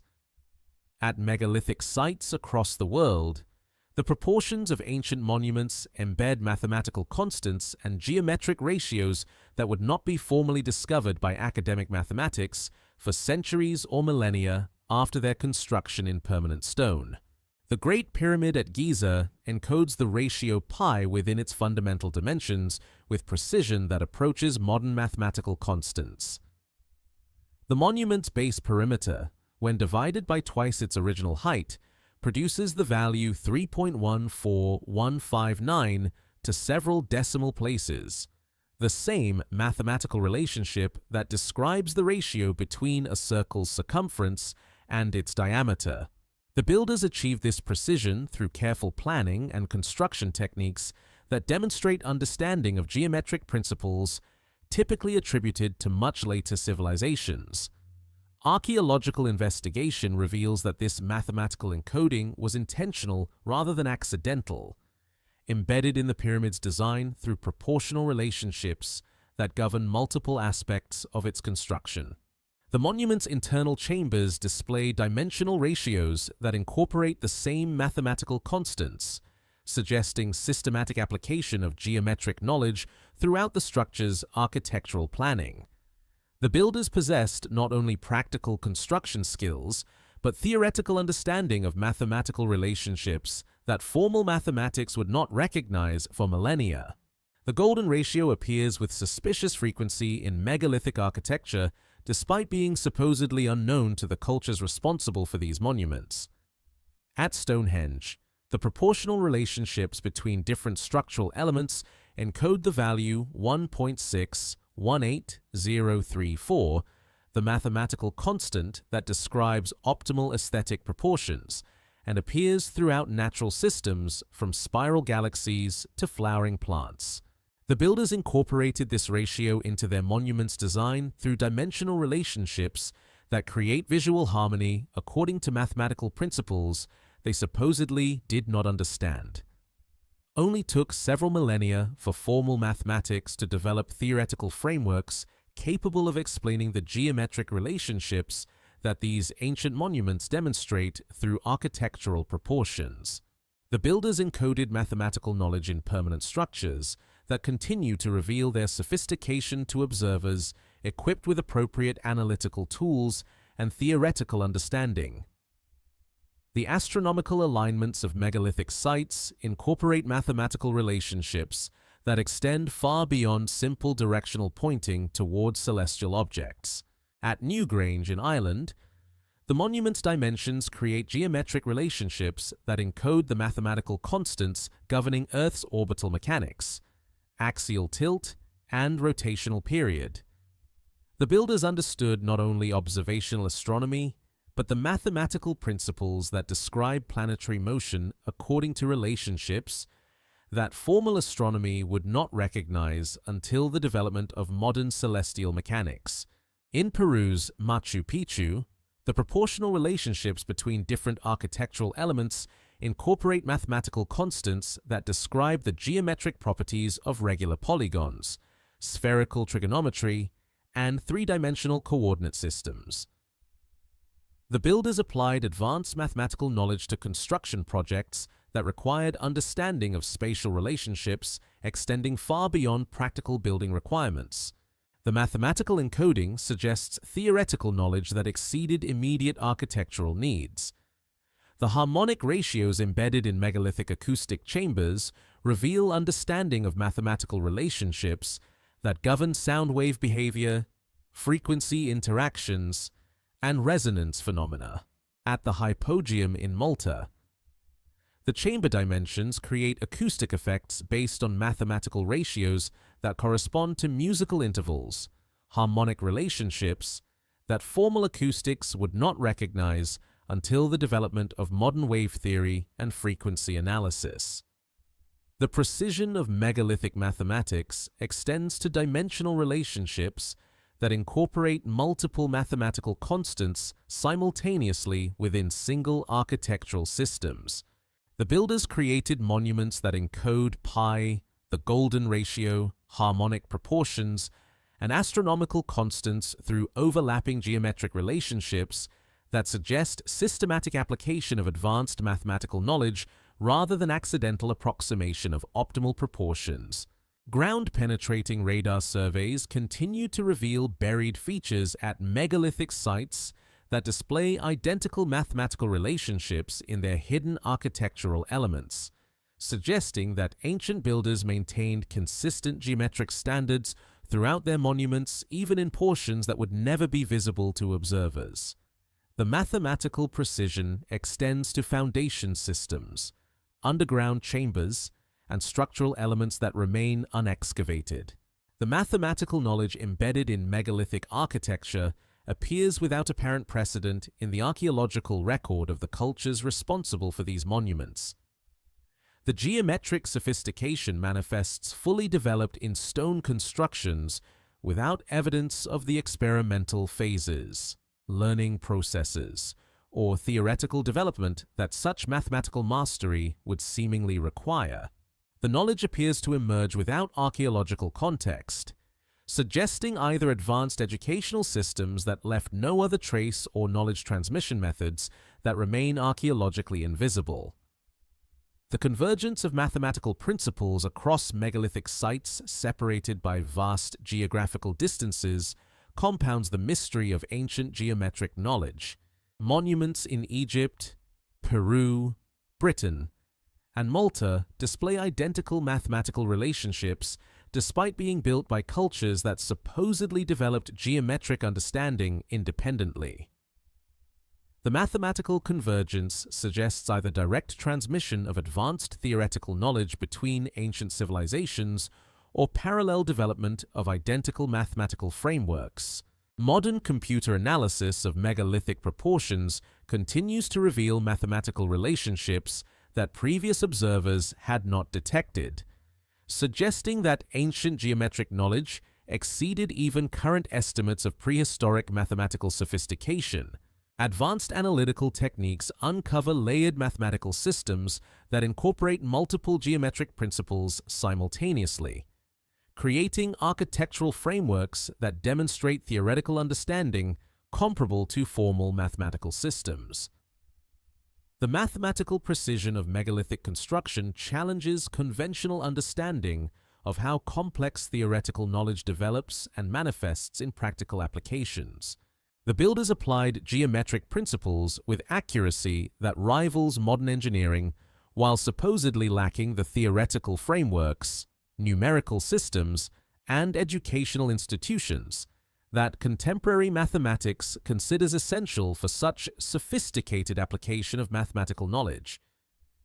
The absence of mathematical texts, numerical notation, or educational artifacts at megalithic sites makes their geometric sophistication even more remarkable. The builders transmitted complex mathematical knowledge across generations without the benefit of written mathematics, formal educational systems, or the institutional frameworks that support mathematical research and application in contemporary societies. The mathematical relationships embedded in ancient stone continue to reveal their sophistication to modern analysis equipped with computer modeling, precision measurement, and advanced geometric theory.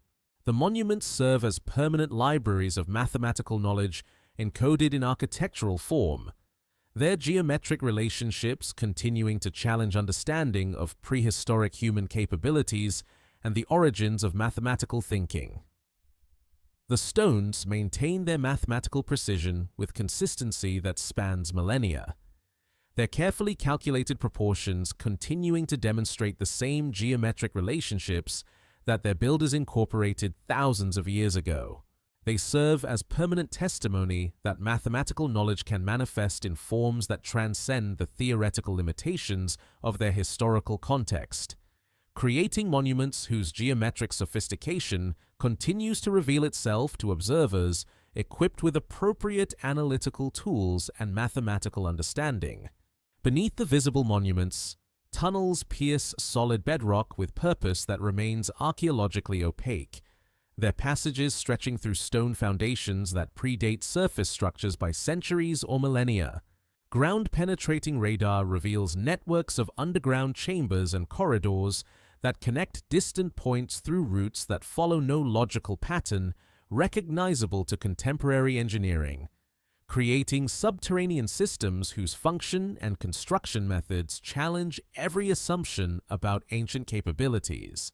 The underground complex at Derinkuyu in Turkey extends 11 levels deep into volcanic rock, accommodating thousands of inhabitants in chambers carved from living stone with precision that rivals modern excavation techniques. The ventilation system maintains breathable air throughout the entire complex through shafts that penetrate hundreds of feet of solid rock, while water systems channel fresh springs through carved channels that follow mathematical gradients calculated to maintain consistent flow throughout the underground city. Archaeological investigation reveals construction techniques that defy conventional understanding of ancient excavation capabilities. The builders removed millions of cubic feet of solid rock using tools that left no trace in the archaeological record, creating spaces with ceiling heights, wall thicknesses, and structural supports that demonstrate advanced understanding of excavation engineering and rock mechanics. The work required organizational capabilities that could coordinate large-scale construction projects across decades or centuries while maintaining architectural consistency throughout the entire complex. The precision of underground stonework matches or exceeds that found in surface megalithic monuments, with chamber walls carved to tolerances measured in millimeters and ceiling configurations that distribute structural loads according to engineering principles that formal architecture would not recognize for millennia. The builders understood rock stress patterns, excavation stability, and structural design principles that enabled them to create vast underground spaces without the collapse or structural failure that typically accompanies large-scale excavation in volcanic rock. Only took several decades of archaeological investigation to reveal the true extent of underground megalithic construction. Yet the implications of these discoveries continue to challenge conventional understanding of prehistoric human capabilities. The subterranean networks suggest organizational abilities, technical knowledge, and construction capabilities that exceed anything attributed to the cultures responsible for their creation. The acoustic properties of underground megalithic chambers reveal sophisticated understanding of sound engineering principles applied to excavated spaces carved from solid rock. Many tunnels and chambers demonstrate acoustic effects that amplify voices, create resonance phenomena, and manipulate sound propagation in ways that require mathematical understanding of wave behavior in underground environments. The builders engineered acoustic systems that function according to the same principles found in surface megalithic sites, suggesting integrated knowledge systems that encompassed both excavation and sound engineering. At New Grange in Ireland, passages carved through earth and stone led to chambers that predate surface construction by centuries, their walls lined with precision stonework that matches the quality found in visible portions of the monument. Ground-penetrating radar reveals additional underground features that remain unexcavated, suggesting that the known passage tomb represents only a fraction of the site's total underground construction. The mysterious tunnels of Europe stretch for hundreds of miles through bedrock that would challenge modern excavation equipment, connecting distant sites through underground routes that bypass surface terrain obstacles. These passages, known as Erdstall in German-speaking regions, demonstrate excavation techniques that removed solid rock with efficiency approaching that of contemporary tunnel boring machines. Yet they were carved using technologies that left no archaeological evidence except the tunnels themselves. The dating of underground megalithic construction presents challenges that exceed even those faced by surface monuments. Excavated chambers contain no organic material suitable for radiocarbon analysis, while the rock removal techniques leave no tool marks that could indicate construction methods or time periods. The underground networks exist in temporal suspension. Their construction dates completely unknown despite their obvious relationship to surface megalithic sites. Ground-penetrating radar surveys continue to reveal the true extent of underground megalithic construction, showing buried chambers and passages that extend far beyond anything visible on surface surveys. Many sites that appear to consist of simple stone circles or isolated monuments actually represent the surface expressions of vast underground complexes that remain completely unexcavated. The engineering challenges of underground megalithic construction exceed those posed by surface monuments in every measurable category. Excavating chambers in solid rock requires removal of material measured in millions of cubic feet, while maintaining structural stability throughout the excavation process demands understanding of rock mechanics that formal geology would not recognize for millennia. The builders accomplished underground construction that contemporary engineering approaches with considerable caution and advanced equipment. The ventilation systems of underground megalithic sites demonstrate understanding of airflow dynamics, pressure differentials, and atmospheric circulation that enable large numbers of people to inhabit spaces deep beneath the surface. The builders calculated shaft dimensions, chamber configurations, and airflow patterns that maintain breathable atmospheres throughout complex underground networks, suggesting engineering knowledge that encompasses both excavation techniques and environmental control systems. The water management systems found in underground megalithic complexes reveal hydraulic engineering capabilities that formal hydrology would not recognize until the development of modern fluid dynamics. Channels carved in bedrock maintain precise gradients that ensure consistent water flow over distances measured in miles, while drainage systems prevent flooding and moisture accumulation in underground chambers that would otherwise become uninhabitable. The mystery deepens when similar underground construction techniques appear at megalithic sites separated by vast geographical distances. Excavated chambers in Turkey display construction methods nearly identical to those found in underground complexes in Peru, despite being separated by continents and supposedly built by cultures that had no contact with each other. The convergence suggests either direct transmission of advanced excavation knowledge or independent development of identical underground construction technologies. Modern attempts to understand underground megalithic construction through experimental archaeology have achieved only limited success.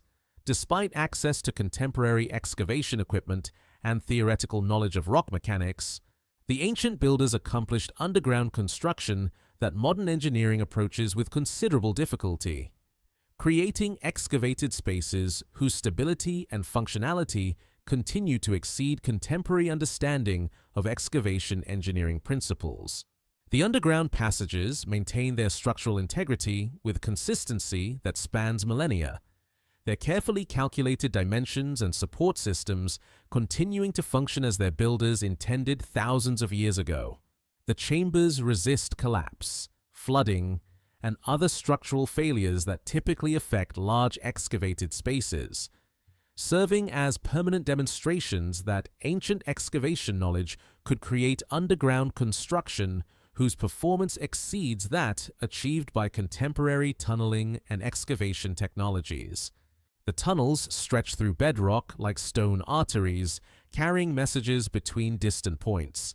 Their underground networks creating connections that surface geography cannot explain, and construction methods that remain archaeologically invisible, linking megalithic sites through passages that challenge every assumption about prehistoric capabilities and organizational systems. The cutting patterns preserved in ancient stone surfaces tell stories without words.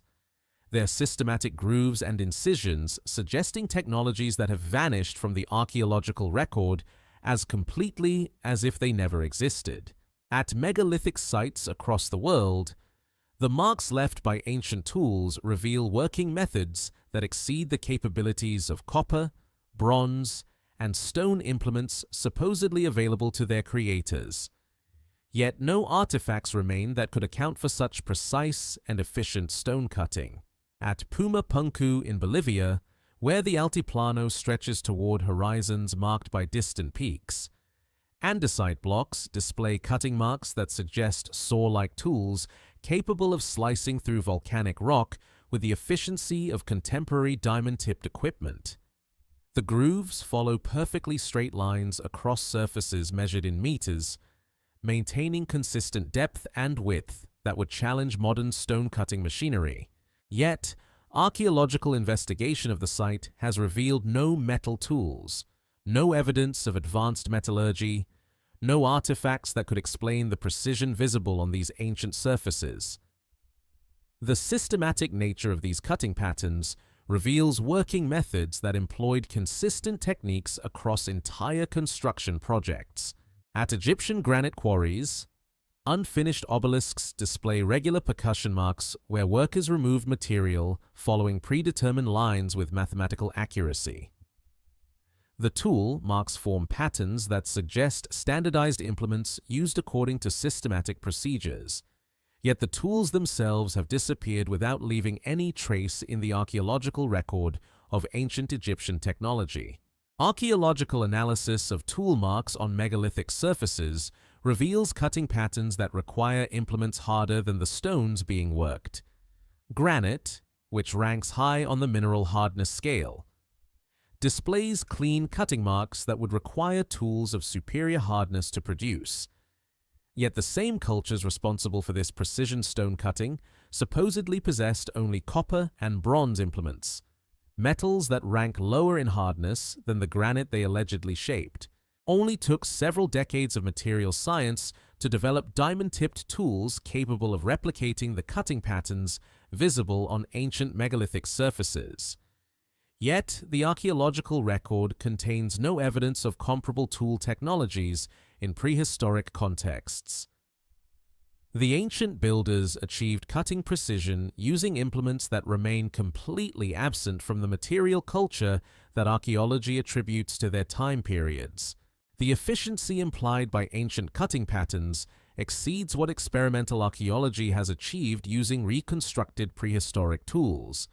Modern attempts to replicate megalithic stone working using copper, bronze, and stone implements progress at rates that would require centuries to complete projects that ancient builders apparently finished within reasonable construction timeframes. The discrepancy suggests either tool technologies not reflected in the archaeological record or working methods that remain fundamentally misunderstood.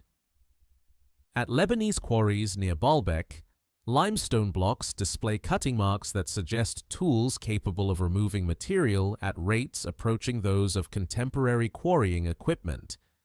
The surfaces show evidence of systematic material removal following planned cutting sequences that maximized efficiency while maintaining precision. Yet, no artifacts have been discovered that could account for such advanced quarrying capabilities, creating technological gaps between achievement and available tools. The preservation of tool marks on ancient stone surfaces creates permanent records of working methods that exceed the capabilities seemingly available to their creators. Unlike organic tools that decay or metal implements that corrode, the stone surfaces maintain precise documentation of ancient cutting techniques that can be analyzed using contemporary materials, science, and tool mark analysis. The evidence speaks of capabilities that transcend the technological limitations supposedly governing prehistoric stoneworking. The cutting patterns reveal understanding of stone's internal structure and optimal removal techniques that formal geology and material science would not recognize until the development of modern quarrying theory. Ancient workers followed natural fracture planes, exploited crystalline weaknesses, and employed controlled splitting techniques that demonstrate sophisticated knowledge of rock mechanics and material properties. Ground-penetrating radar surveys continue to reveal unexcavated stone working sites that may contain tool caches or workshops that could illuminate ancient cutting technologies. Many megalithic sites show evidence of extensive quarrying and stone preparation activities that remain buried beneath soil and sediment, suggesting that the tool technologies responsible for megalithic construction may await discovery in contexts that have not yet been archaeologically investigated. The acoustic analysis of tool marks reveals information about ancient working methods that visual inspection cannot detect. Different cutting tools produce characteristic vibration patterns that leave microscopic signatures in stone surfaces, creating acoustic fingerprints that can identify tool types and working techniques. Modern analysis of megalithic surfaces reveals acoustic evidence of cutting tools that do not match any implements found in prehistoric archaeological contexts. The mathematical precision of ancient cutting patterns suggests tools that could maintain consistent performance across extended working periods. Many megalithic surfaces display cutting marks that maintain uniform depth, width, and spacing across large areas, implying implements that resisted wear and maintained sharp cutting edges despite prolonged use on hard stone surfaces. Such tool performance would require metallurgy or material technologies that exceed anything documented in prehistoric archaeological contexts.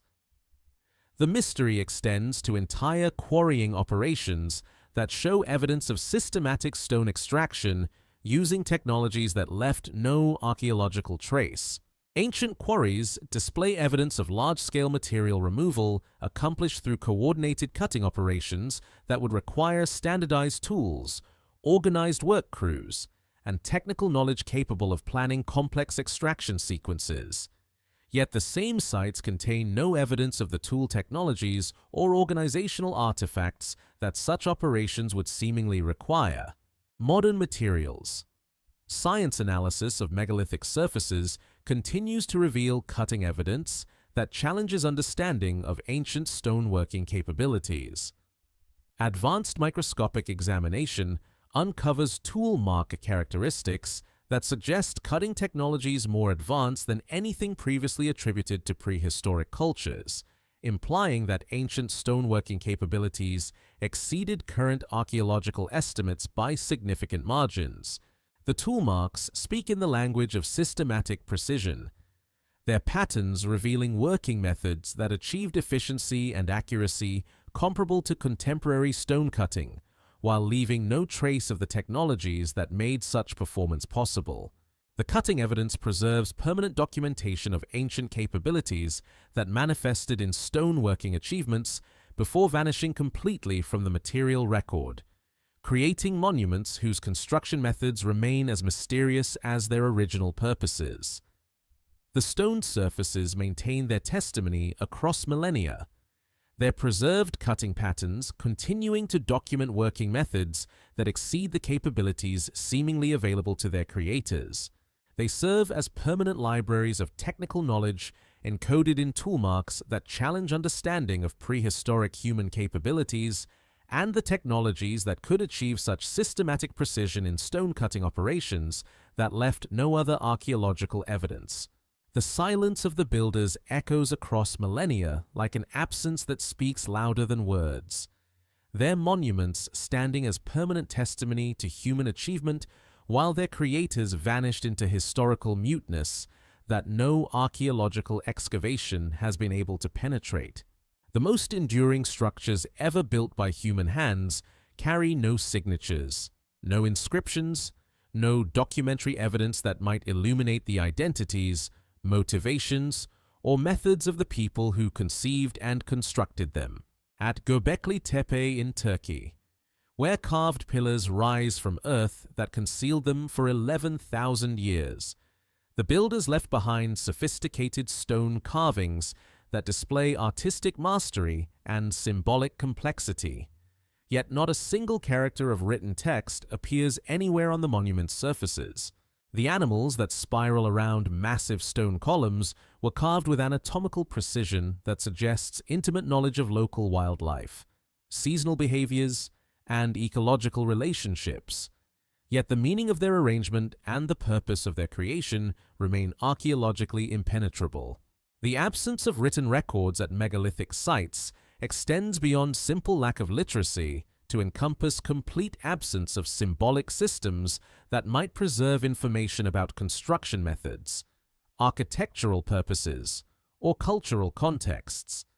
Even cultures that developed sophisticated artistic traditions, complex tool technologies, and advanced mathematical knowledge left no explanatory texts that might illuminate their greatest achievements. The monuments stand as finished sentences in an unknown language, their meaning clear in general terms but opaque in specific detail.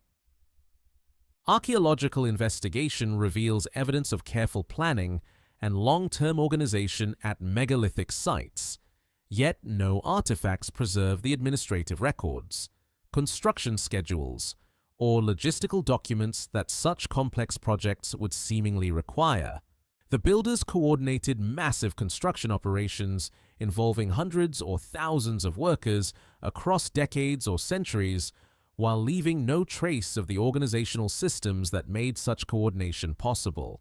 Only took several millennia of written human history to develop documentary traditions capable of preserving detailed records of monumental construction projects.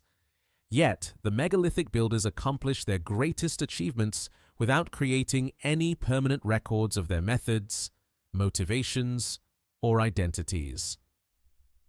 The silence feels intentional, as though they understood that stone would outlast parchment and that their monuments would speak more eloquently than any written explanation. The mystery deepens when similar patterns of documentary absence appear at megalithic sites across vast geographical distances. Builders in Egypt, Peru, Britain, and Malta all created sophisticated monuments while leaving no written records that might explain their construction methods or cultural purposes. The convergence of silence suggests either shared cultural practices that discouraged written documentation or parallel development of traditions that valued permanent construction over temporary record keeping. The technological capabilities demonstrated at megalithic sites imply educational systems sophisticated enough to transmit complex knowledge across generations, yet no artifacts preserve the teaching materials, technical manuals, or knowledge preservation systems that such education would seemingly require. The builders possessed mathematical understanding, astronomical knowledge, acoustic engineering skills, and construction capabilities that had to be learned and transmitted. Yet the methods of knowledge transmission remain archaeologically invisible. At Sacsayhuaman in Peru, where massive blocks fit together with precision measured in millimeters, the construction displays evidence of systematic planning that would require detailed technical drawings, dimensional calculations, and construction sequences preserved in some permanent form. Yet archaeological investigation has revealed no plans, no technical documents, no written records that might illuminate how such precision construction was achieved across multi-year building projects.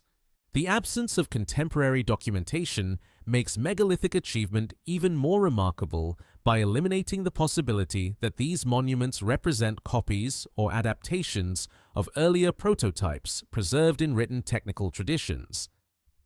The builders appear to have developed sophisticated construction capabilities without the benefit of accumulated written knowledge, technical literature, or documented experimental traditions that might preserve lessons learned from earlier projects. Ground-penetrating radar surveys continue to reveal buried features at megalithic sites that suggest even more extensive construction activities than surface monuments indicate. Yet these hidden structures show no evidence of the documentary materials that such complex projects would seemingly require. The builders maintained consistent architectural standards and technical capabilities across entire buried complexes, while leaving no written records that might explain their methods or purposes. The dating uncertainties that surround megalithic construction compound the mystery of their documentary absence. If these monuments were built over extended periods by multiple generations of builders, then knowledge transmission systems must have preserved technical information with remarkable fidelity across centuries or millennia. Yet no artifacts document the educational traditions, apprenticeship systems, or knowledge preservation methods that such continuity would require. The silence extends to mythological and oral traditions that might preserve cultural memory of megalithic construction. Even cultures that maintained rich storytelling traditions, complex mythological systems, and detailed oral histories preserve no legends that might explain the origins, purposes, or construction methods of their most impressive monuments. The megalithic builders seem to have vanished not only from written history, but from cultural memory itself. Modern attempts to understand megalithic construction through experimental archaeology and reverse engineering have achieved only partial success. Despite access to contemporary engineering knowledge, precision instruments, and detailed documentation of reconstruction attempts. The original builders accomplished their achievements without the theoretical frameworks, technical literature, or experimental traditions that modern reconstruction efforts consider essential for comparable work. The documentary silence challenges conventional understanding of how complex technical knowledge develops and persists across time. Contemporary construction projects require extensive documentation to coordinate activities, preserve technical decisions, and enable quality control across extended building periods. Yet megalithic builders achieved comparable coordination and consistency while leaving no documentary evidence of their methods. The mystery suggests either knowledge transmission systems that operated without written documentation or construction methods, so fundamentally different from contemporary approaches that they required no permanent records. The builders may have possessed oral traditions sophisticated enough to preserve complex technical knowledge across generations, or they may have employed construction techniques so intuitive that they required minimal documentation to implement successfully. The monuments maintain their silent testimony across millennia, their sophisticated engineering and mathematical precision continuing to function without the documentary support that contemporary projects consider essential. They serve as permanent demonstrations that human knowledge can manifest in forms that transcend the record-keeping systems that modern civilization considers necessary for complex achievement, creating lasting works whose construction methods remain as mysterious as their original purposes.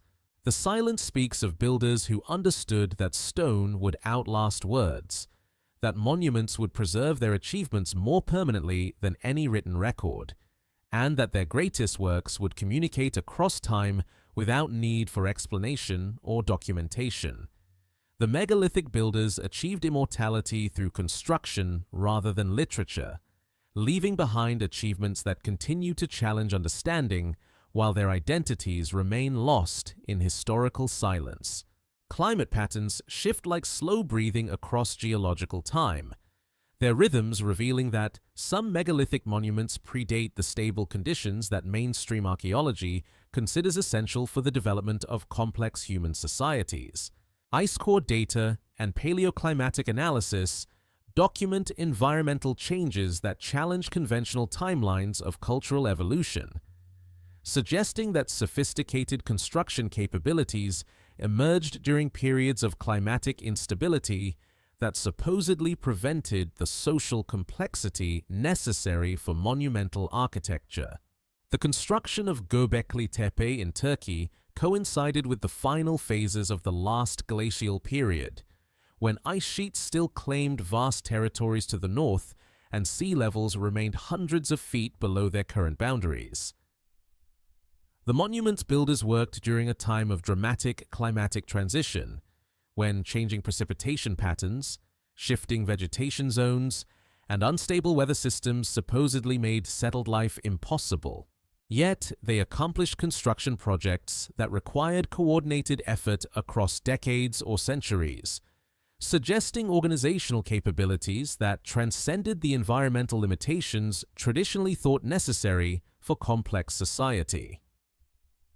Archaeological investigation reveals that many megalithic sites display evidence of construction activities that began during periods of climatic stress and environmental uncertainty. The builders